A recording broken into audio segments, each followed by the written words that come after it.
Hi అండి, అందరికీ నమస్కారం. ఎలా ఉన్నారు? అందరూ బాగున్నారా? మేము కూడా చాలా చాలా బాగున్నాము. ఈరోజైతే నా స్టైల్లో చేపల పులుసు ఎలా చేస్తామో చూపిస్తాము, చూసేయండి. ఫస్ట్ అయితే మేము తీసుకున్న ఫిష్ వచ్చేసి బొచ్చే అనమాట. కొంచెం పెద్ద ఫిష్ ఒకటే తీసుకొచ్చాము, కేజీన్నరది. ముందుగా అంటే చేపల కూర చాలా వెరైటీస్గా చేసుకోవచ్చు, దాంట్లో ఇది ఒకటి అనమాట. మేము ఎక్కువగా చేసేది ఈ ప్రాసెస్. మనకు ఆల్రెడీ కడిగిచ్చినా సరే ఇంటికి వచ్చిన తర్వాత కొంచెం నిమ్మరసము, దొడ్డుప్పు వేసుకొని బాగా మిక్స్ చేసుకోవాలి. అదే రాళ్ళుప్పు బాగా అంటే చేతులతో బాగా మిక్స్ చేసి 2-3 సార్లు వాటర్ వేసేసి బాగా క్లీన్ చేసుకోవాలి, స్మెల్ అంతా పోయేంత వరకు. పెద్ద సైజు ఒక ఉల్లిపాయ తీసుకొని దాన్ని ఇలా కట్ చేసుకొని, ఇంతకుముందు కాల్చుకోవచ్చు, కాకపోతే నాకు అంత టైం లేదు. అది కాల్చి చల్లారి పొట్టు తీసి అంతా చేయాలి. అది కొంచెం వేరే ప్రాసెస్ అనమాట. జీలకర్ర, మెంతులు అవన్నీ కూడా ఫ్రై చేసుకొని చేసి చాలా బాగుంటుంది అది. అదే అంటే మెయిన్ ట్రెడిషనల్ రెసిపీ అనమాట.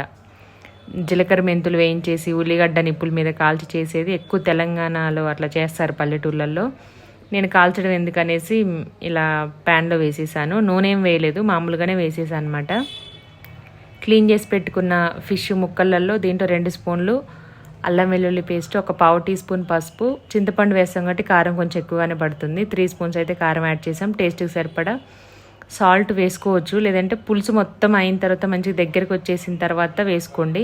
ఒకవేళ అట్లా వేస్తే మీకు ఒకవేళ ముక్కలు చప్పగా ఉంటాయి, ఉప్పు పట్టకపోతే అనుకుంటే ఇప్పుడు కొంచెం యాడ్ చేసుకోవచ్చు. ఇప్పుడు మనం ఫ్రై చేసుకున్న ఉల్లిపాయలు ఉన్నాయి కదా, మిక్సీ జార్లో అయితే వేసేసుకొని చల్లారిన తర్వాత మూత పెట్టేసుకొని మనం మిక్సీ అయితే చేసేసుకోవాలన్నమాట. ఇలాగా పేస్ట్ అయిపోద్ది. మరీ మెత్తగా చేసుకోవచ్చు, ఇంకా వాటర్ వేసి, లేదంటే కొంచెం ఇలా అయినా కోర్సుగానే గ్రైండ్ చేసుకోవచ్చు అనమాట. అదే ప్యాన్లో ఆయిల్ వేసేసుకొని, మీకు ఒకవేళ మెంతిపిండి అవి లేదు అనుకుంటే కనుక ఇంట్లో మీరు తాలింపులోనే వేసుకోవచ్చు జీలకర్ర మెంతులు. పెద్దగా ఆయిల్ కూడా ఎక్కువేం పట్టదనమాట మనకి చేపల పులుసుకి, చాలా సింపుల్గా అయిపోతుంది. చింతపండు ఆల్రెడీ నానబెట్టేసి పెట్టాను. అలాగే చేపల పులుసుకి పాత చింతపండు అయితే చాలా బాగుంటుంది. అంటే పాత చింతపండు అంటే లాస్ట్ ఇయర్ది అనమాట, ఈ ఇయర్ది కాకుండా ఇప్పుడు మొన్న సమ్మర్లో కాకుండా కొత్త చింతపండు వస్తుంది కదా, అది కాకుండా లాస్ట్ ఇయర్ చింతపండు అయితే చాలా బాగుంటుంది. ఇలా వేసేసుకున్న తర్వాత బాగా మిక్స్ చేసుకోవాలి చేప ముక్కలు అన్నిటినీ కూడాను. మనం వేసిన ఉప్పు, కారాలు అవన్నీ కూడా బాగా మిక్స్ చేసుకోవాలి. మిక్స్ చేసిన తర్వాత ఇంకా ఆయిల్ ఎలాగో హీట్ అయిపోయింది కదా, వెంటనే వేసుకోవచ్చు. దీన్ని ఏమి ఎక్కువసేపు అట్లా ఉంచాల్సిన అవసరం లేదు. మనం ఒకేలా ఫ్రై చేసుకోవాలంటే కనుక కాసేపు మ్యారినేట్ చేస్తే బాగుంటుంది. ముక్కకు మసాలా అంతా పట్టి కొంచెం తొందరగా ఫ్రై అవుతుంది. టేస్ట్ కూడా చాలా బాగుంటుంది, మనకు డిఫరెంట్గా ఉంటుంది అనమాట. అంటే అప్పటికప్పుడు చేసిన దానికి, ఫిష్ ఫ్రైకి మ్యారినేట్ చేసిన దానికి, చికెన్ అయినా మటన్ అయినా ఫిష్ అయినా సరే చాలా డిఫరెన్స్ ఉంటుంది.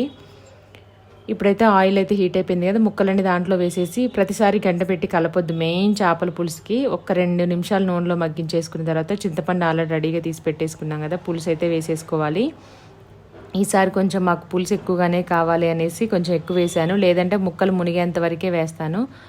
మన channel NDTV non veg food ఛానల్లో చేపల పులుసులోనే చాలా వెరైటీస్ ఉన్నాయి చూడండి. టమాటో వేసి, మామిడికాయ వేసి, మామూలు పాత చింతపండు వేస్ట్ చేసినవి, ట్రెడిషనల్ రెసిపీస్ కూడా చాలా ఉన్నాయి. ఇదైతే సింపుల్గా చేశాను, కొంచెం దీనికి పులుసు ఎక్కువగా ఉండాలి అనేసి. మాకు పులుసు ఎక్కువ ఉండాలని చేశాను అనమాట. మీకు కావాలంటే కొంచెం తగ్గించేసుకోవచ్చు. దీంట్లో ఇప్పుడు బాగా మరిగించుకొని చూడండి, సగానికి వచ్చేసింది. అలా మరిగినప్పుడు ఏమవుతుందంటే మనకి టేస్ట్ బాగా వస్తుంది అనమాట. పులుసు ముక్క ఏం చెదిరిపోదు, ఎందుకంటే మనం ఎక్కువసేపు నూనెలో వేసి గరిటె పెట్టి మిక్స్ చేయలే కాబట్టి బాగుంటుంది. ముక్క ఎలా ఉందో అలాగే ఉంటుంది, విరిగిపోకుండా. ఫైనల్గా కొత్తిమీర వేసేసుకొని మూత పెట్టేసి ఒక 10 మినిట్స్ తర్వాత అయితే ఉంచేసుకోవాలి. ఇదైతే మొన్న చేసిన రెసిపీ అనమాట. ఈ వీడియో వచ్చేసి కొంచెం కొంచెంగా షూట్ చేసింది. అంటే వేరే కుకింగ్ వీడియోస్ అవి చేస్తున్నాం కదా, వెజ్, నాన్ వెజ్ అవి, వాటి వల్ల మనకి ఛానల్లో వీడియోస్ పెట్టడానికి అవ్వట్లేదు. అందుకనేసి ఎప్పుడు వీలుంటే అప్పుడు కొంచెంగా తీయడానికి ట్రై చేస్తున్నాము. అలాగే దీంతో పాటే నేను వేరే కర్రీ కూడా చేశాను. ఫస్ట్ అయితే అది టేస్ట్ చేస్తున్నారు. అన్నీ ఒకటే ఛానల్లో పెట్టాం కదా, వెజ్, నాన్ వెజ్ పెడతాము. నేనైతే ఫిష్ వేసుకున్నాను, మా వారేం వేరే కర్రీ వేసేసుకున్నారు. టేస్ట్ అయితే చాలా బాగా వచ్చింది. ఎక్కువసేపు మరిగినప్పుడు పులుసు చాలా అంటే టేస్ట్ బాగా వస్తుంది అనమాట. మీరు ఒకసారి ట్రై చేయండి. సాంబార్ కానీ మనం ఏదైనా రసం పెట్టినప్పుడు కానీ ఎక్కువసేపు మరిగిన కర్రీస్ కానీ, పులుసులు, రసాలు ఇవన్నీ చాలా బాగుంటాయి. చేపల పులుసు కూడా అంతే. ఒక్కోసారి చిక్కగా ఉండాలి అనుకుంటే కొంచెమే చింతపండు రసం వేసేసుకొని చేసుకోవాలి. ఇంకా మొత్తానికైతే మా పిల్లలు స్కూల్కి వెళ్ళిపోయారు. ఆ వీడియో అయితే అంతతో కట్ అయిపోయింది. వచ్చిన తర్వాత మళ్ళీ వెంటనే పాప ఎంత డల్ అయిపోతున్నారో, నిద్ర అయితే సరిపోదు పాప పిల్లలకి. సమ్మర్లో ఎంతసేపు పడుకుంటారో ఒక్కసారి మనకి స్కూల్ స్టార్ట్ అయ్యేసరికి అట్లా అవుతుంది అనమాట.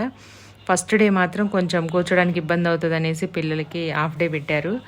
ఇంకా ఆ తర్వాత నుండి రెగ్యులర్గా 2 డేస్ ఇక అప్పటి నుంచి కంటిన్యూగా వెళ్తూనే ఉన్నారు. ఇంకోటి ఏంటంటే మధ్య మధ్యలో గ్యాప్స్ వస్తాయి, బంద్ అని అవని ఎస్ఎఫ్ఐ అని అవి ఇవి కొంచెం బంద్ చేస్తున్నారు కదా, సెకండ్ సాటర్డే అని అలాంటివి అట్లా అనమాట. మొత్తానికైతే ఈవినింగ్ అయితే వచ్చేసారు. ఇంకా బ్యాగులు లంచ్ బ్యాగులు అన్నీ వాళ్ళ నాన్నకి ఇచ్చేసి వీళ్ళైతే వచ్చేసారు. చూడండి, మా దీవెన్ బాబు డైరెక్ట్ ఉరుకుతానే ఉంటాడు. ఇంకా నిద్ర వచ్చేస్తుందని నిద్రపోడు ఏం పోడు మళ్ళీ స్నానం చేసిన తర్వాత. ఈ మధ్య ట్యూషన్లో జాయిన్ చేసాము, ఇంకా నిద్ర వస్తుందని హోంవర్క్ చేయకుండా పడుకుంటున్నాడు. వాడిని లేపి చేపించేసరికి మాకు చాలా లేట్ అయిపోతుంది నైట్, అందుకే ట్యూషన్కి పంపించేస్తున్నాము. అంటే వెళ్తా అన్నాడు, వాడి ఇంట్రెస్ట్ తోటి నేను వెళ్తా అంటేనే వెళ్ళనిచ్చాము. ఇప్పుడు టైం వచ్చేసి నాకు కొంచెం ఇంట్లో ఇంకా పిల్లలు వచ్చేసరికి వర్క్ అంతా కంప్లీట్ అయిపోతుంది. వాళ్ళు ఫ్రెష్ అయ్యేసరికి ఏమైనా తింటారేమో అనేసి వాళ్ళకి ఏం కావాలో అది చేస్తాను. కృపను కూడా వచ్చాడనమాట వాళ్ళతో కలిసి. లైట్ అయితే వేశాను, చూడండి ఇంకా ఆడుతూనే ఉంటారు, ఇంకా మంచం మీద ఎక్కి ఎగురుతూ ఉంటారు. ఫస్ట్ స్నానం చేయదివేన్ అని చెప్పాను. కొంచెం ఆ రోజు మబ్బు పట్టింది, చల్లగా ఉందనేసి నేను గీజర్ ఆన్ చేసి ఉంచాను. వెళ్ళు చేయిపో అంటే ఫస్ట్ నేను చేస్తా అంటాడు. వాళ్ళ అక్క చేయను అంటే వాళ్ళ అక్క చేస్తా అంటే మళ్ళీ పందానికి వెళ్ళి చేస్తారనమాట. అసలు ఈ మధ్య అయితే బాగా గొడవ పెట్టుకుంటున్నారు, అరుచుకుంటున్నారు, కొట్టుకుంటున్నారు. వాళ్ళే అరుచుకుంటారు, తర్వాత వాళ్ళే మాట్లాడుకుంటారు. మధ్యలో మనం వెళ్ళామనుకోండి మనల్ని తిడతారనమాట. ఫ్రెష్గా అయిపోయిన తర్వాత ఇంకా అమ్మ పంపించిన కారపూస ఉంది కదా, అది మొన్నటితోటి కంప్లీట్ అయిపోయింది. మళ్ళీ చేయమంటున్నారు, చెయ్యాలి. స్నాక్స్కి ఏదైనా బూందీ కానీ బూందీ కానీ కారపూస కానీ కొంచెం చేస్తే ఈవినింగ్ వచ్చిన తర్వాతనో లేదంటే స్నాక్స్కో తీసుకెళ్తారు. వీళ్ళకి బాగా ఇష్టము, అందుకే అడుగుతా. అయిపోయిందా, అప్పుడే అయిపోయిందా అంటుంది దీవెన. తినుకుంటూ హోంవర్క్ చేసుకుంటుంది అనమాట. పాలల్లో వేసేసి ఇస్తే బూస్ట్ వేసి పాలు వేసి దాంట్లో వేస్తాను. ఒక్కొక్కసారి టీ పెడితే మాత్రము ఇంకా టీలో వేసిస్తాను. వీడి హోంవర్క్స్ అయిపోయాయి, తొందరగానే అయిపోయాయి అనమాట. ఈరోజు ఎక్కువ ఏం లేదు, 2నే ఉన్నాయి. అందుకే తాపీగా పడుకొని టీవీ చూసుకుంటూ తింటున్నాడు. దీవెనకే చాలా ఉంది వర్క్.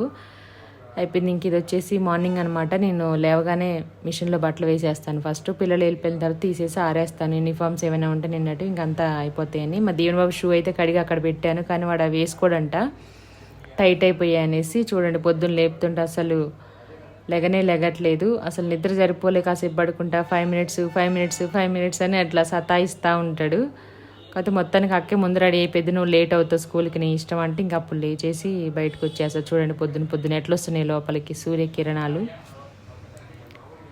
బట్టలు అయితే అయిపోవడానికి వచ్చేసాయండి. ఇంకా నాకు పని కూడా ఆల్మోస్ట్, వీళ్ళకి వంట చేసేసానంటే ఇంకా వీళ్ళు వెళ్ళారంటే ఇంకా ఇల్లు క్లీన్ చేసుకోవడం, బట్టలు ఆరేయడం, నిన్నటి ఏమైనా ఉంటే తీసి మాట తీసుకోవడం, ఇంకా నేను స్నానం చేసేసుకొని పూజ ఏదైనా చేసుకునేది ఉంటే చేసేస్తాను.